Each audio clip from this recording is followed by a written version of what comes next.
എന്തുകൊണ്ട് Indian cricket ടീമിന്റെ ജേഴ്സിയുടെ നിറം നീലയായി? പലരും പലപ്പോഴും ചിന്തിച്ചേക്കാവുന്ന ഒരു കാര്യമാണിത്.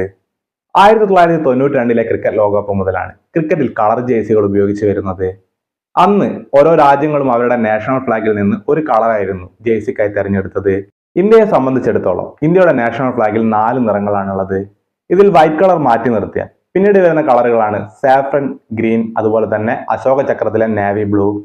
സാഫ്രൻ ഗ്രീൻ എന്നീ കളറുകൾ ഇവിടുത്തെ പല മതവിഭാഗങ്ങളും അതുപോലെ തന്നെ പ്രധാനപ്പെട്ട പല പൊളിറ്റിക്കൽ പാർട്ടീസ് ഒക്കെ ഉപയോഗിച്ചു വരുന്ന കളർ ആയതുകൊണ്ട് തന്നെ അതിനെ മാറ്റി നിർത്തി. പകരം ആകാശം പോലെ വിശാലമായ നമ്മുടെ രാജ്യത്തിന്റെ വൈവിധ്യങ്ങളെയും നന്മകളെയും സൂചിപ്പിക്കുന്ന ബ്ലൂ കളർ ഇന്ത്യ തിരഞ്ഞെടുത്തു.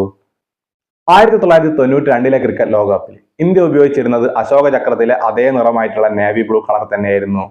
പിന്നീട് കാലക്രമേണ മാറ്റം സംഭവിച്ച് ലൈറ്റ് ബ്ലൂ ആയും ഡാർക്ക് ബ്ലൂ ആയും ഒക്കെ ജേഴ്സി മാറിയെങ്കിലും പ്രധാന നിറമായി നീലയിൽ നിന്നും മാറ്റാൻ ഇന്ത്യ തയ്യാറായിട്ടില്ല.